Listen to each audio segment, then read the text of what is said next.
గత వైసీపీ పాలనలో జగనన్న కాలనీ పేరిట ఇళ్లు లేని నిరుపేదలను గుర్తించి పక్కా గృహాలు మంజూరు చేసి మౌలిక వసతులు, రహదారులు, విద్యుత్ దీపాలు, సీసీ రోడ్లు నిర్మాణ పనులు చేపట్టగా అప్పటి ప్రభుత్వం నిర్లక్ష్యం ధోరణి పట్ల జగనన్న కాలనీ వాసులు మండిపడ్డారు. సిద్ధవటం మండలంలోని మాధవరం గ్రామంలోని జగనన్న కాలనీ నందు దాదాపు 250 పక్కా గృహాలు అప్పటి ప్రభుత్వం నిరుపేదలను గుర్తించి పక్కా మంజూరు చేశారు.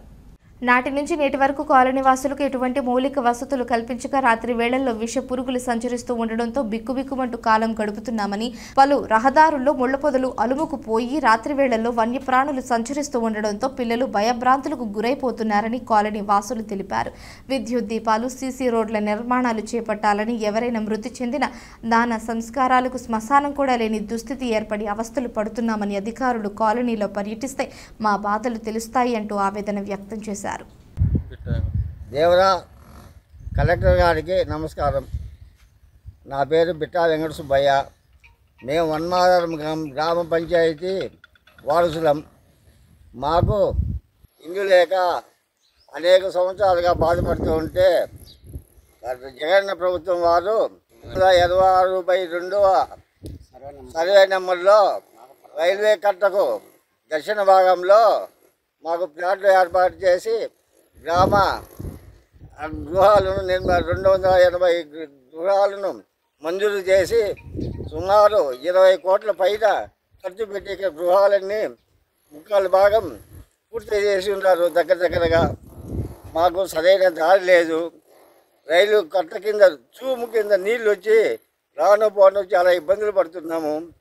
గ్రామంలో కరెంటు లేదు, లైట్లు లేవు, స్కూళ్ళు లేవు, దేవాలయం లేదు. మాకు ఇక్కడ ముఖ్యంగా శ్మశానం ఏర్పాటు చేయాలి. శ్మశానం ఏర్పాటు చేయకపోతే మా భార్య చనిపోయి ఆసుపత్రికి పోలేక ఇబ్బంది పడి ఆమె శ్మశానం తీసుకుపోవాలంటే చాలా ఇబ్బందులు పడ్డాము. దేవాలయాలు దయ ఉంచి మా ఈ కార్యక్రమాలను మంజూరు చేయాలని, మాకు ఒక దేవస్థానాన్ని మంజూరు చేయాలని, దేవస్థానాన్ని కల్లా స్థలం కూడా మాకు దగ్గరలోనే ఉంది, సెంటర్లో ఉంది, అందరికీ అనుకూలమైన ప్రదేశం ఉంది. ఇవన్నీ మాకు మంజూరు చేసి ఇక్కడ ఒక అంగన్వాడీ స్కూల్ కూడా ఏర్పాటు చేయాలని ప్రభుత్వం వారిని నిర్ణయించుకుంటున్నాను. అలాగే మా గ్రామంలో ఈ చెట్లు, చేమలు, కంప చెట్లు, జిల్లేడు చెట్లు, పొగల చెట్లు అన్నీ పడి చాలా విపరీతంగా పాములు అవి పోరాడుతున్నాయి. అడవి పందులు కూడా ఊళ్ళోకి రావడం మొదలుపెట్టాయి. ఇప్పట్లో మేము ఒక 20 ఇళ్ళలో ఇక్కడ ప్రస్తుతానికి జీవిస్తున్నాము.